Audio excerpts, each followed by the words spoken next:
Malam ini, aku akan membawamu ke sebuah kisah yang sulit dipercaya, tentang seorang pria yang hidup damai bersama istrinya.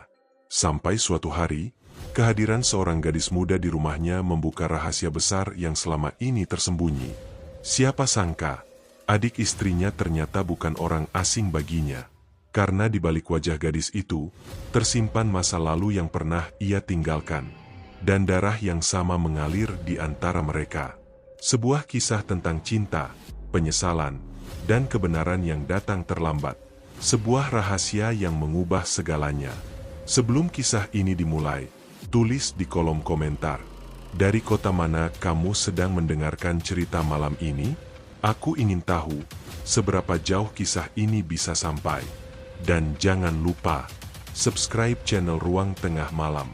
Karena di sini, setiap malam menyimpan cerita. Dan setiap cerita menyimpan makna. Untuk kamu yang sudah subscribe, semoga hidupmu selalu dilindungi Allah. Diberi ketenangan dalam setiap ujian. Dan kebahagiaan yang datang tanpa disangka-sangka. Selamat mendengarkan. Inilah kisah nyata. Adik istriku ternyata adalah anakku sendiri.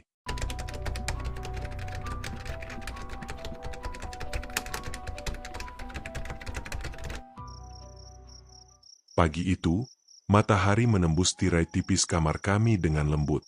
Udara masih segar. Suara burung dari halaman belakang terdengar samar.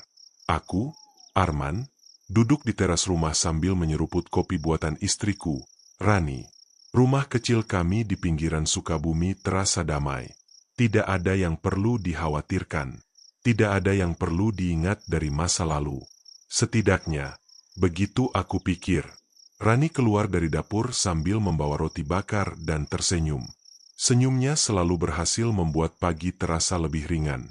Ia perempuan sederhana, lembut, dan selalu berusaha membuatku merasa cukup, meski penghasilan kami pas-pasan. Aku sering bersyukur dalam diam, karena setelah semua luka di masa lalu, Allah masih memberiku seseorang seperti dia. Namun, setiap kebahagiaan kadang menyimpan bayangannya sendiri. Ada saat-saat ketika aku terbangun di malam hari, menatap langit-langit kamar, dan bayangan wajah seseorang muncul di kepalaku. Wajah yang dulu pernah sangat kucintai, tapi hilang tanpa jejak. Aku berusaha melupakannya. Tapi ingatan itu seperti noda di kaca, tak bisa hilang meski berkali-kali kusap. Hari itu, Rani tiba-tiba berkata dengan nada riang, "Mas, minggu depan Dina mau datang ke sini. Dia mau tinggal beberapa bulan, katanya mau cari kerja di kota." Aku tersenyum, walau di dalam dada ada rasa aneh yang tak bisa kujelaskan.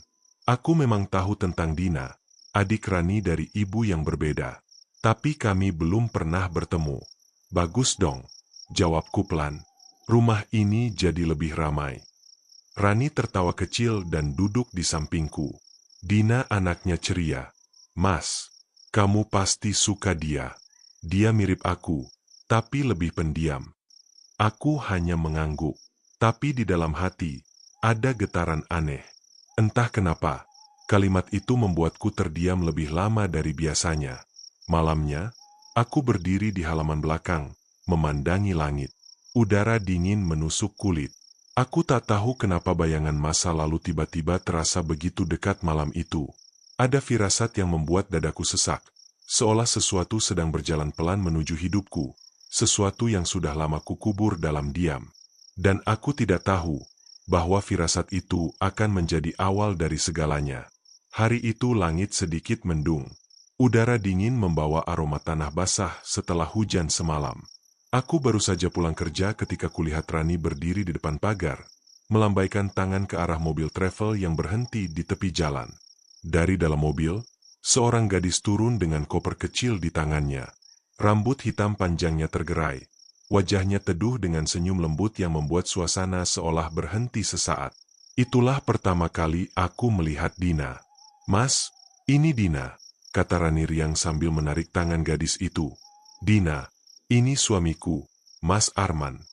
Dina menatapku sambil tersenyum sopan. "Selamat sore, Mas." Aku membalas dengan anggukan kecil. Tapi jantungku berdetak aneh. Bukan karena kagum, tapi karena ada sesuatu di wajahnya yang terasa sangat familiar. Tatapan matanya, bentuk senyumnya, bahkan cara dia menunduk. Semuanya seperti pernah kulihat. Aku mencoba menepis pikiran itu. Tapi saat ia mengucapkan terima kasih karena sudah diizinkan tinggal di rumah kami, nada suaranya membuat bulu kuduku merinding halus. Suara itu mengingatkanku pada seseorang. Rani tak menyadari kegelisahanku. Ia sibuk membantu Dina membawa barang-barang ke kamar tamu di lantai atas. Dari bawah, aku hanya memandangi langkah gadis itu menaiki tangga. Ada rasa aneh di dadaku, bukan perasaan tak pantas, tapi rasa takut. Seperti menyaksikan bayangan masa lalu berjalan masuk ke rumahku sendiri. Malamnya, kami makan bersama. Rani bercerita tentang masa kecil Dina di kampung. Aku mendengarkan dengan setengah hati, karena mataku sesekali melirik ke arah Dina yang duduk diam, sopan, dan sesekali tersenyum kecil. Saat ia tersenyum, hatiku bergetar pelan. Wajah itu, garis matanya, bentuk bibirnya, semuanya terasa begitu dekat dengan kenangan lama yang berusaha kulupakan. Setelah makan, aku keluar ke teras sendirian. Udara malam menusuk, tapi pikiranku lebih dingin dari udara itu. Aku menatap langit kosong dan menarik napas panjang. Ada sesuatu tentang gadis itu yang membuatku tidak bisa tenang. Dan entah kenapa, aku merasa hidupku yang tenang ini baru saja dibuka kembali oleh masa lalu yang belum selesai. Malam semakin larut. Rumah sudah sunyi. Rani tertidur lebih dulu, sementara aku masih duduk di ruang tengah, menatap cahaya redup dari lampu gantung yang menggantung di langit-langit. Di luar, suara jangkrik terdengar berulang, seperti detak waktu yang memaksa pikiranku untuk kembali pada masa lalu. Aku mencoba memejamkan mata, tapi wajah Dina terus muncul di benakku. Ada sesuatu yang tak bisa dijelaskan. Tatapan matanya siang tadi, senyumnya yang lembut, bahkan cara dia memegang cangkir teh, semuanya mengingatkanku pada seseorang. Namanya Sari. 20 tahun lalu, aku pernah mencintai seorang gadis bernama Sari. Cinta yang tumbuh diam-diam di antara kesederhanaan hidup di desa kecil. Kami muda dan bodoh, mencintai tanpa memikirkan dunia. Tapi hidup tidak seindah harapan. Saat itu aku hanyalah pekerja bengkel miskin, sedangkan keluarganya tidak pernah menyetujui hubunganku dengannya. Suatu malam, sebelum Sari dipaksa pindah ke kota oleh ayahnya, kami bertemu diam-diam di pinggir sungai. Malam itu kami berjanji akan saling menunggu. Tapi seminggu setelahnya, kabar buruk datang. Sari pergi tanpa pesan. Hanya meninggalkan sehelai surat lusuh yang berisi kalimat pendek. Maaf, men. Aku harus pergi. Tolong lupakan aku. Dan sejak hari itu, aku tidak pernah tahu kemana dia pergi. Kenangan itu menekan dadaku.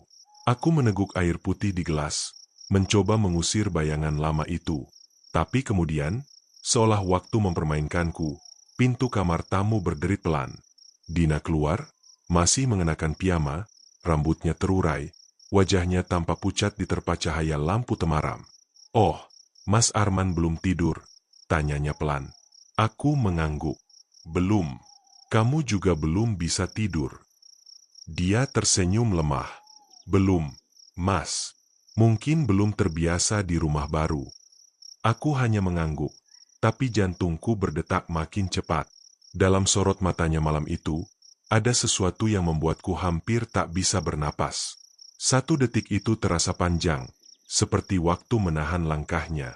Dan ketika ia berpamitan untuk kembali ke kamar, aku melihat sesuatu yang membuatku terpaku. Di pergelangan tangannya, tergantung gelang kecil dari manik biru. Persis seperti yang dulu pernah kuberikan kepada Sari, 20 tahun yang lalu. Aku membeku, tanganku bergetar. Dunia seolah berhenti berputar malam itu.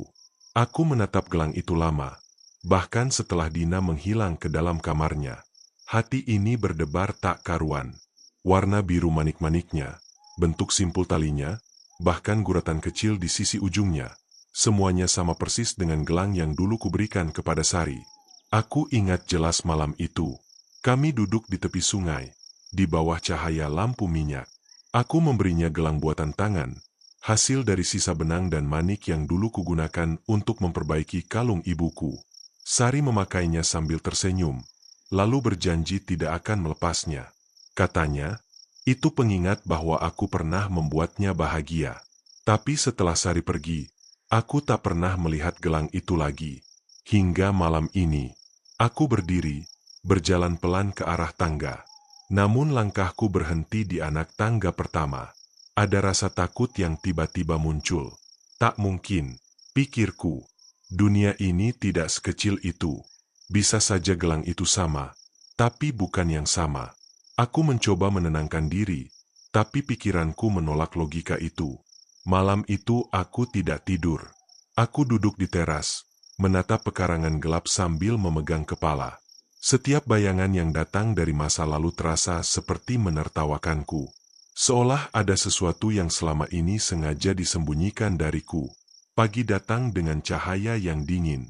Rani sudah sibuk di dapur, sedangkan Dina membantu menyapu halaman. Dari balik jendela, aku melihatnya. Gerak-geriknya lembut dan sopan, tapi ada sesuatu di wajahnya yang membuatku sulit mengalihkan pandangan. Setiap kali dia tersenyum, kenangan itu menyeruak semakin jelas. Siang harinya, Rani berkata tanpa beban, "Mas, kamu tahu nggak? Dulu waktu Dina kecil, ibunya jarang sekali bercerita soal ayahnya. Sampai sekarang pun Dina nggak pernah tahu siapa ayah kandungnya." Aku terdiam. Jantungku seperti berhenti berdetak sesaat. Kata-kata itu menggema di kepalaku berulang kali. Rani melanjutkan dengan nada datar. Katanya, waktu Dina masih bayi, ibunya pergi dari kota lama tempat dia tinggal. Nggak pernah cerita alasan pastinya. Yang jelas, waktu itu ibunya masih sangat muda. Tangan ini tanpa sadar menggenggam gelas terlalu kuat sampai hampir pecah. Nafasku terasa berat. Dunia berputar pelan di hadapanku. Aku mencoba tersenyum, pura-pura tidak terusik, tapi dalam hati, sesuatu mulai runtuh. Karena tiba-tiba saja, wajah Sari, wajah Rani, dan wajah Dina bercampur menjadi satu di pikiranku. Dan untuk pertama kalinya, aku merasa takut pada kebenaran yang mungkin akan kutemukan. Hari itu, hujan turun deras sejak pagi. Suara petir sesekali menyambar jauh di langit. Aku duduk di ruang kerja kecil di pojok rumah, mencoba membaca koran, tapi pikiranku terus melayang. Setiap kali kulihat Dina melintas membawa cangkir teh untuk Rani, aku seperti melihat bayangan masa lalu yang hidup kembali. Siang menjelang sore, Rani meminta bantuanku merapikan lemari lama di kamar belakang. Lemari itu sudah lama tidak dibuka, penuh debu dan aroma kayu tua. Aku menurut saja, berusaha terlihat tenang. Tapi siapa sangka, di antara tumpukan pakaian dan buku tua, aku menemukan sebuah kotak kecil dari kayu, sudah agak rapuh di bagian pinggirnya. "Mas, itu apa?" tanya Rani sambil melipat baju. Aku mengangkat kotak itu pelan. Entah, mungkin peninggalan penghuni lama rumah ini. Padahal hatiku bergetar aneh. Aku merasa harus membukanya. Dan benar saja, di dalam kotak itu ada beberapa lembar surat yang sudah menguning. Tinta di kertasnya hampir pudar, tapi aku masih bisa membaca beberapa baris pertama. Tulisan tangan itu sangat kukenal. Tulisan Sari. Tanganku gemetar ketika membaca baris pertama. "Men, jika suatu hari kamu membaca ini, berarti takdir sedang mempertemukan kita dengan cara yang berbeda." Aku berhenti sejenak. Nafasku tercekat. Surat itu bertanggal 20 tahun lalu, dan di bawah tanda tangannya, tertulis satu kalimat yang membuat seluruh tubuhku lemas. "Aku akan menjaga anak kita, apapun yang terjadi." Dunia terasa runtuh di hadapanku. Aku menjatuhkan surat itu ke lantai, sementara Rani menatap heran. "Mas, kenapa? Surat apa itu?" Aku tidak bisa menjawab. Lidahku keluh. Semua kepingan yang selama ini tercecer di pikiranku tiba-tiba tersusun rapi. Wajah Dina, gelang biru itu, kabar tentang ayah yang tak dikenal, semuanya kini punya makna yang sama. Sari pergi bukan karena tak mencintaiku, tapi karena ia mengandung anakku. Dan anak itu kini tinggal di bawah atap yang sama denganku. Aku menatap jendela, hujan menetes perlahan, menimbulkan suara lembut di atap seng. Dalam keheningan itu, Aku merasa seperti seseorang yang sedang dihukum oleh masa lalu yang tak pernah benar-benar kuhadapi. Dan mulai hari itu, setiap kali menatap Dina, hatiku bergetar dengan rasa bersalah yang tak bisa dijelaskan dengan kata-kata. Sejak hari aku menemukan surat itu, dunia di sekitarku berubah pelan tapi pasti. Setiap langkah Dina di rumah terdengar lebih jelas. Setiap tatapan matanya terasa lebih dalam. Aku mencoba menghindarinya, tapi semakin aku menjauh, rasa bersalah itu semakin besar. Rani tidak tahu apa-apa. Ia masih bersikap seperti biasa, penuh kasih, tak menyadari badai yang mulai tumbuh di dalam diriku. Setiap kali ia memanggilku, "Mas," dengan senyum hangatnya, aku hanya bisa membalas dengan senyum yang setengah mati kubentuk. Karena di balik semua itu, aku menyimpan rahasia yang bisa menghancurkan hidup kami bertiga. Aku menyembunyikan surat itu di laci meja kerja, membungkusnya rapat dengan kain, berharap aku bisa berpura-pura tidak pernah menemukannya. Tapi setiap malam, aku selalu terbangun dengan dada sesak. Bayangan Sari datang dalam mimpi, membawa anak kecil berambut hitam dengan gelang biru di tangannya. Malam itu, saat hujan kembali turun, aku mendengar langkah pelan di dapur. Kupikir Rani, tapi saat kulihat, ternyata Dina. Ia sedang membuat teh sambil memandang jendela. Wajahnya tenang tapi matanya kosong, seperti menyimpan banyak hal yang tidak bisa diucapkan. "Dina, belum tidur?" tanyaku pelan dari pintu. Dia menoleh, tersenyum kecil. "Nggak bisa tidur, Mas. Entah kenapa akhir-akhir ini banyak mimpi aneh." Aku berjalan mendekat. "Mimpi apa?"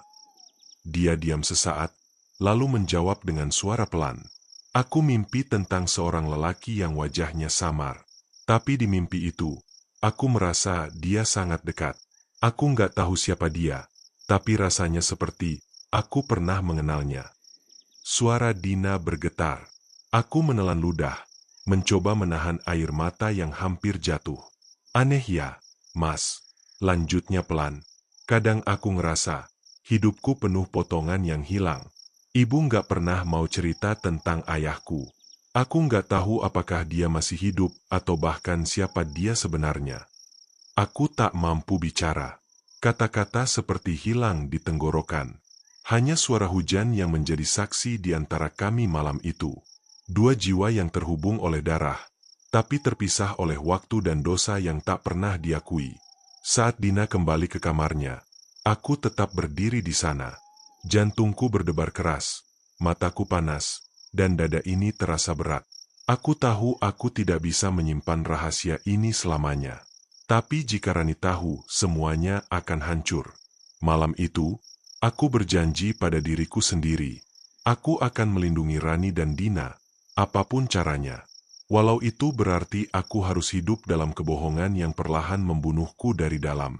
Beberapa hari setelah malam itu, aku mulai mencari kepastian. Aku tidak bisa hanya menebak dan menyiksa diri dengan dugaan.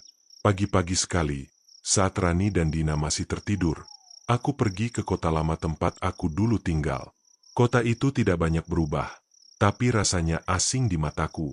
Setiap sudut jalan seolah mengingatkan pada masa muda yang ingin kulupakan. Aku menuju rumah tua milik Bulastri, tetangga lama yang dulu dekat dengan keluarga Sari. Rumahnya sudah mulai lapuk, tapi aku lega ketika melihat beliau masih tinggal di sana. Saat aku mengetuk pintu, wajahnya terkejut mengenaliku. "Arman? Ya Allah, sudah lama sekali. Ada apa, Nak?" katanya sambil mempersilakanku masuk. Aku duduk pelan di kursi bambu, menatap dinding yang penuh foto-foto lama. Setelah basa-basi singkat, aku akhirnya memberanikan diri bertanya, "Bu, saya mau tanya tentang Sari. Apa Ibu tahu kemana dia pergi waktu itu?" Tatapan Bulastri berubah sayu. Ia menghela napas panjang sebelum menjawab. "Sari, dia pergi karena hamil, Men. Waktu itu dia sangat takut. Ayahnya marah besar. Malam-malam dia kabur dari rumah. Beberapa bulan kemudian, aku dengar dia tinggal di kampung ibunya di Cianjur. Setelah melahirkan, dia menikah dengan lelaki yang mau menerima anaknya." Kata-kata itu membuat tubuhku lemas. Tanganku mencengkeram lutut, berusaha menahan gemetar. Anak itu, Bu perempuan. Bu Lastri menatapku lama, lalu mengangguk pelan. Iya, perempuan. Cantik sekali, mirip Sari waktu muda. Tapi suaminya meninggal cepat, dan Sari membesarkan anak itu sendirian. Aku dengar mereka pindah lagi setelah itu. Katanya, anaknya bernama Dina. Namanya disebut. Jantungku seolah berhenti berdetak. Suara dunia menghilang. Hanya dengung pelan di telinga yang tersisa. Aku menunduk, menutup wajah dengan kedua tangan. Semua yang kutakutkan akhirnya terbukti benar. Dina bukan sekadar adik ipar. Dia adalah darah dagingku sendiri. Aku pulang sore harinya dengan kepala berat dan langkah gontai. Sepanjang jalan, hujan turun deras, seperti mencoba menenggelamkan setiap kenangan yang kembali muncul. Tapi tak ada yang bisa menghapus kenyataan itu. Sesampainya di rumah, Rani menyambutku dengan senyum hangat seperti biasa. Dina ikut keluar dari dapur, membawa piring berisi pisang goreng. Mas, hujan-hujan begini makan ini enak, kata Rani sambil tertawa kecil. Aku tersenyum tipis, tapi di dalam dadaku, badai mulai bergemuruh.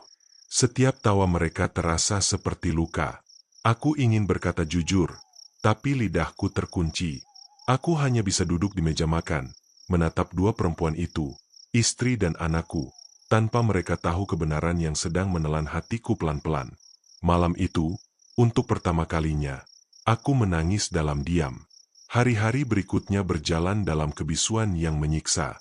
Aku tetap bekerja, tetap tersenyum di depan Rani, tetap mencoba menjadi kepala keluarga yang baik.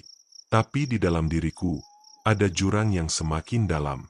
Setiap kali mendengar Dina tertawa di ruang tamu, setiap kali melihat Rani menatapku penuh kasih, rasanya seperti ada pisau yang perlahan menembus dadaku. Aku tahu Allah sedang menegurku lewat cara yang paling halus sekaligus paling menyakitkan. Takdir sedang menuntut pertanggungjawaban atas masa lalu yang kucoba kubur.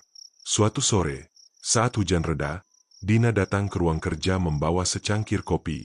Mas Arman, katanya lembut. Rani bilang Mas suka kopi tanpa gula. Aku menatap cangkir itu, lalu menatap wajahnya. Wajah yang dulu hanya ku kenal lewat bayangan Sari. Sekarang, wajah itu ada di depan mataku, dengan senyum yang begitu mirip. Terima kasih, Dina, jawabku pelan.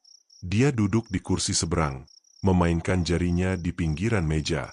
Ada keheningan yang menggantung di antara kami, sampai akhirnya ia berkata lirih. Mas, boleh aku tanya sesuatu? Aku mengangguk. Kalau seseorang gak tahu siapa ayahnya, apa sebaiknya dia tetap mencari? Pertanyaan itu menghantam jantungku. Suaranya begitu tulus, tapi di balik matanya ada luka yang belum sembuh. Aku menelan ludah, berusaha menjawab tanpa goyah. Mungkin kadang lebih baik tidak tahu, Dina, kataku pelan. Karena kebenaran tidak selalu membawa tenang. Dia menatapku lama, seolah mencoba membaca sesuatu dari wajahku. Tapi kemudian dia hanya tersenyum kecil dan mengangguk. Aku paham, Mas. Setelah ia pergi, aku menatap pintu yang baru saja ditutupnya. Air mata menetes tanpa bisa kutahan. Rasanya seperti sedang dihukum untuk setiap kebohongan yang terpaksa kujalani. Malamnya, aku duduk di teras sendirian. Angin berhembus pelan membawa aroma tanah basah. Dari kamar, terdengar suara tawa Rani dan Dina bercampur jadi satu. Suara yang seharusnya membawa kebahagiaan, tapi justru membuat dadaku sesak. Aku sadar, cepat atau lambat, rahasia ini akan pecah. Dan ketika saat itu tiba, tidak ada yang akan bisa menghindari luka. Tapi malam itu, aku hanya berdoa dalam hati, dengan suara nyaris tak terdengar. Allah, jangan biarkan aku kehilangan mereka. Sekalipun aku pantas dihukum, biarkan aku tetap menjaga mereka, walau dari balik rasa bersalah ini. Dan di kejauhan, suara angin terasa seperti jawaban yang datang dari langit, dingin, hening, dan penuh peringatan. Pagi itu matahari bersinar lembut, tapi suasana hatiku gelap. Aku duduk di ruang tengah, mencoba membaca koran seperti biasa, tapi mataku tak fokus. Rani sedang membersihkan lemari tua di ruang keluarga, sementara Dina sibuk menata rak buku di sisi lain. Suasana tampak biasa saja, hingga tiba-tiba Rani memanggilku dengan nada riang. "Mas, lihat deh, aku nemu album foto lama di kardus pojokan." Aku menoleh sekilas, pura-pura santai. Tapi ketika Rani membuka album itu di meja, jantungku langsung berdegup kencang. Di halaman pertama, ada beberapa foto lama Sari bersama keluarganya. Aku mengenali wajah itu seketika. Sari, wajah yang dulu kucintai sepenuh hati. Dina mendekat penasaran. "Itu siapa, Mbak?" tanyanya sambil menunjuk foto di mana Sari tersenyum muda, berdiri di depan rumah kayu. Rani tertawa kecil. "Itu mama kita waktu muda. Aku dapat album ini dari nenek sebelum meninggal, tapi belum sempat kubuka." Aku membeku. Pandanganku jatuh pada satu foto di pojok bawah. Foto itu diambil di tepi sungai. Sari berdiri mengenakan baju putih sederhana, dan di tangannya ada gelang biru. Di sebelahnya, ada seorang pria yang wajahnya sengaja terpotong setengah oleh tepi foto. Tapi bahkan dari potongan bahunya saja, aku tahu siapa dia. Itu aku. Tanganku spontan mengepal di bawah meja. Nafasku tercekat. Dunia seperti berhenti sejenak. Dina menatap foto itu lama, lalu berkata pelan, "Aneh ya, aku merasa pernah lihat tempat ini. Kayaknya aku pernah mimpi berdiri di sungai yang sama." Kata-katanya membuat tubuhku gemetar. Aku menatapnya sekilas, lalu menunduk dalam-dalam, berusaha menahan diri agar tidak kehilangan kendali. Rani menutup album itu sambil tersenyum. "Sudahlah, nanti kalau sempat aku rapikan. Banyak foto yang udah rusak juga." Aku hanya mengangguk pelan. Tapi malamnya, saat semua sudah tidur, aku diam-diam mengambil album itu dari meja. Kulewati halaman demi halaman hingga sampai di foto yang sama. Kupandangi lama. Dan di bagian belakang foto itu, kutemukan tulisan samar dengan tinta pudar. "Untuk Arman, kenangan terakhir sebelum aku pergi. Sari." Aku menutup album itu perlahan, menatap langit-langit kamar dengan mata panas. Semua kepastian kini nyata. Tidak ada lagi ruang untuk menyangkal.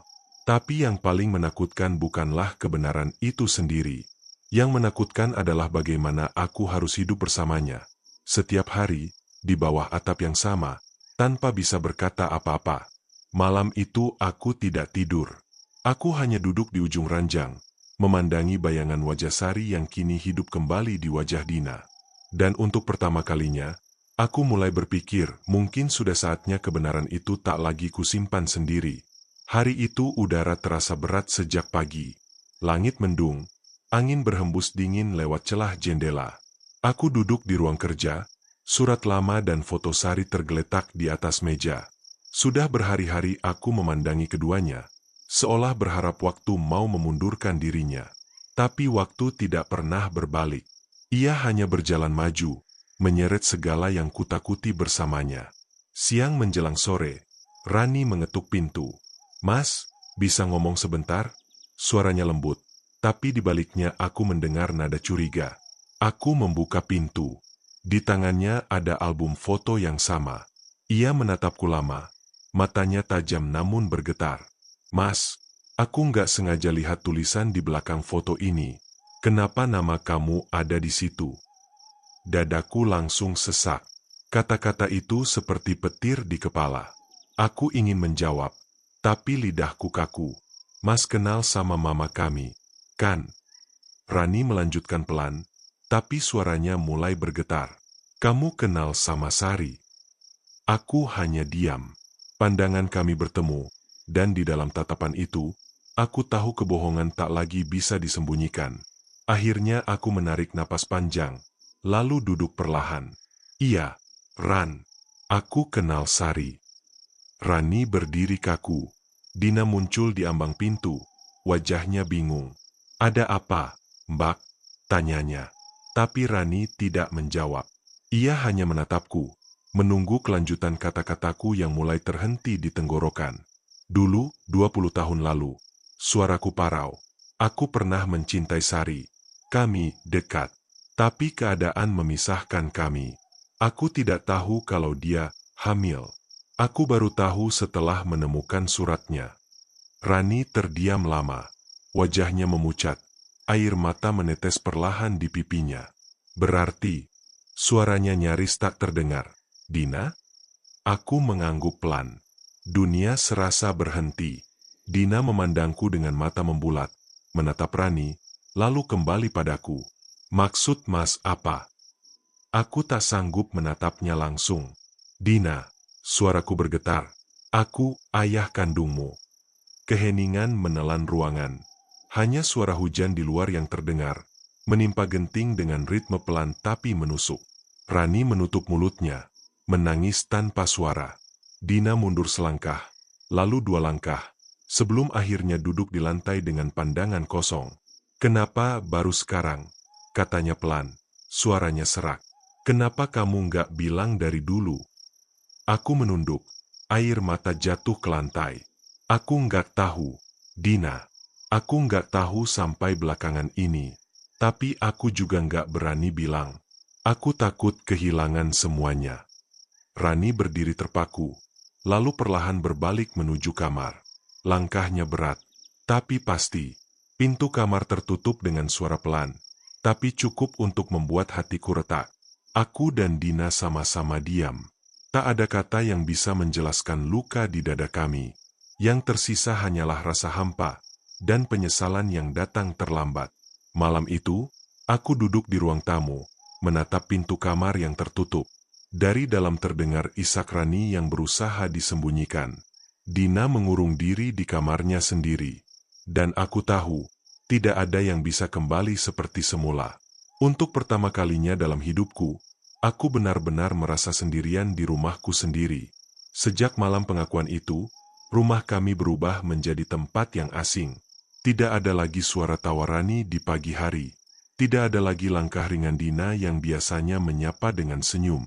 Yang tersisa hanyalah keheningan panjang. Rani memilih tidur di kamar tamu. Setiap kali aku mencoba berbicara, ia hanya menjawab singkat, bahkan kadang tak menatap wajahku. Dina pun menjauh. Ia tak lagi makan bersama kami. Semua jadi kaku, beku, dan terasa menyesakan. Suatu malam, aku mendengar suara langkah pelan dari kamar Dina. Aku mengetuk pintunya. Dina, boleh ayah bicara sebentar? Tidak ada jawaban. Aku coba lagi. Dina, maaf. Ayah tahu ini berat. Tapi, pintu terbuka perlahan. Dina berdiri di ambang. Matanya sembab. Aku nggak tahu harus manggil kamu apa sekarang. Aku bingung. Semua yang aku pikir benar, ternyata salah. Aku menunduk. Ayah ngerti. Tapi ayah janji, ayah akan perbaiki semuanya, semampu ayah. Dina menarik napas dalam, suaranya lirih. Kamu nggak bisa perbaiki apapun, karena yang rusak itu bukan cuma hubungan kita, tapi hidup kami semua. Ia menutup pintu lagi, dan kali ini aku tak mencoba mengetuk, karena aku tahu, beberapa luka hanya bisa sembuh oleh waktu. Malam-malam berikutnya aku habiskan di ruang tamu. Hujan datang hampir tiap malam, seolah langit pun ikut menangis. Dalam sepi itu, aku hanya bisa berdoa dalam hati, memohon agar Allah memberi kekuatan pada 2 wanita itu, dan untuk diriku sendiri, agar mampu menanggung beban dari masa lalu yang akhirnya menagih bayarannya. Beberapa minggu berlalu, Rani masih menjaga jarak, tapi setidaknya ia mulai berbicara. Sekali waktu, ia menanyakan hal-hal kecil tentang rumah. Aku tahu, mungkin hatinya belum pulih, tapi ia sedang mencoba. Suatu sore, Dina datang membawa sebuah amplop coklat tua. Aku nemuin ini di kamar belakang, katanya singkat. Aku membuka amplop itu perlahan. Di dalamnya ada surat dari Sari, surat yang belum pernah kubaca sebelumnya. Tulisan tangannya rapi, khas seperti dulu. Men, jika kau membaca surat ini, berarti aku sudah tak bisa bersamamu lagi. Aku tak ingin anak kita tumbuh tanpa nama ayah. Tapi aku juga tak ingin menghancurkan hidupmu. Bila kelak takdir mempertemukan kalian, tolong jangan benci aku. Cintaku padamu dan anak ini tidak pernah hilang. Tapi aku harus memilih pergi, agar kalian bisa hidup tenang. Tanganku bergetar. Dina menatapku dalam diam. Matanya mulai berkaca-kaca. Jadi, dia ninggalin kamu bukan karena benci. Aku menggeleng pelan. Tidak, nak. Dia pergi karena cinta. Air mata Dina jatuh begitu saja. Ia memeluk surat itu ke dadanya. Aku nggak pernah kenal Mama, tapi sekarang aku tahu, dia bukan perempuan lemah. Dia cuma pengin lindungi kita. Aku mengangguk pelan. Untuk pertama kalinya sejak semua terbongkar, kami menangis bersama. Bukan karena marah, tapi karena memahami sesuatu yang selama ini tak sempat dijelaskan oleh waktu. Hari-hari setelah itu mulai berubah perlahan. Rani sudah mau duduk satu meja lagi saat makan malam. Meski suasananya masih kaku, setidaknya tidak lagi penuh kebisuan. Suatu malam, Rani memintaku bicara di beranda. Angin malam berhembus lembut, membawa aroma tanah basah. Aku udah mikir banyak, Mas, katanya pelan. Aku tahu kamu nggak pernah tahu kebenaran ini dari awal. Aku juga nggak bisa nyalahin Dina. Dia nggak salah apa-apa. Aku menatapnya dengan rasa haru yang sulit dijelaskan. Aku berterima kasih, Ran. Aku tahu, semua ini nggak mudah buat kamu. Rani menarik napas panjang. Aku nggak tahu apa kita bisa seperti dulu, tapi aku pengen coba. Buat Dina, buat keluarga ini. Kata-katanya membuat dadaku sesak, tapi juga hangat. Malam itu, untuk pertama kalinya setelah sekian lama, aku merasa ada harapan yang kembali menyala, sekecil apapun itu. Pagi itu Dina datang dengan tas besar di tangan. Aku mau pergi, Mas, katanya pada Rani dan aku. Rani terkejut. Pergi kemana, Din? Aku dapat beasiswa singkat di luar kota. Cuma 3 bulan. Aku pengen tenang dulu, mikir semua ini. Aku mendekat pelan. Kamu yakin? Dina tersenyum lembut. Aku butuh waktu buat nerima semuanya. Tapi aku nggak benci kamu. Mas, maksudku, ayah. Aku cuma pengen ngerti siapa diriku sebenarnya. Rani memeluknya lama. Air mata jatuh di pundak Dina. Tapi kali ini bukan air mata luka, melainkan keikhlasan. Ketika mobil yang membawanya menjauh, aku berdiri di depan rumah, menatap langit yang mulai cerah. Ada perasaan kehilangan, tapi juga lega. Karena aku tahu, kadang pergi bukan berarti menjauh, melainkan mencari jalan pulang yang lebih baik. 3 bulan berlalu. Dina pulang dengan senyum yang jauh lebih tenang. Ia tampak dewasa, matanya teduh, dan sikapnya lebih lembut. Rani menyambutnya dengan pelukan hangat. Rumah ini sepi tanpa kamu.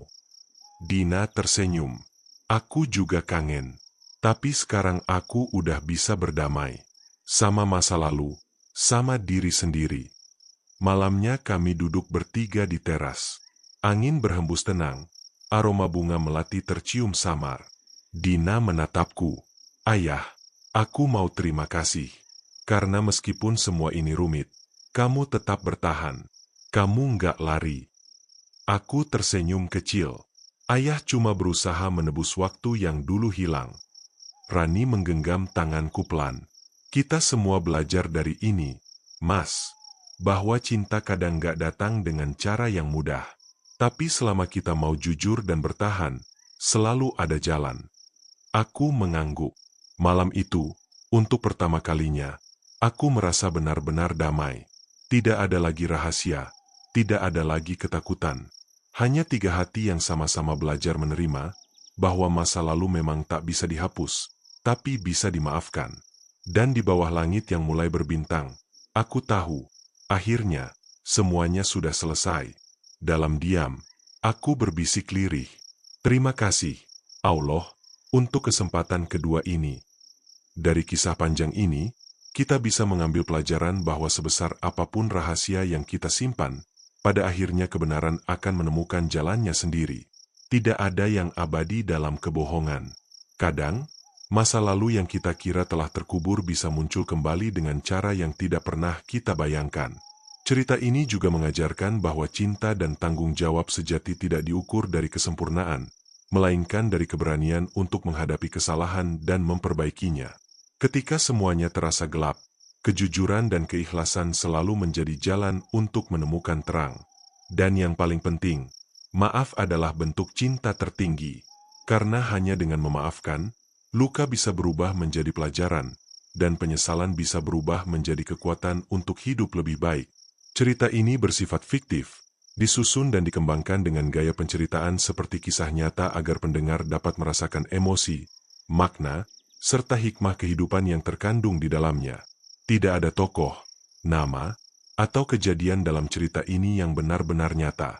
Semua hanyalah karya narasi untuk refleksi dan renungan. Terima kasih sudah mendengarkan kisah ini sampai akhir. Jika kamu merasa cerita ini menyentuh hati atau memberi makna baru dalam hidupmu, jangan lupa untuk like, komen, dan subscribe agar kamu tidak ketinggalan cerita-cerita menarik selanjutnya. Sampai jumpa di kisah berikutnya. Karena setiap cerita selalu punya makna di balik air mata.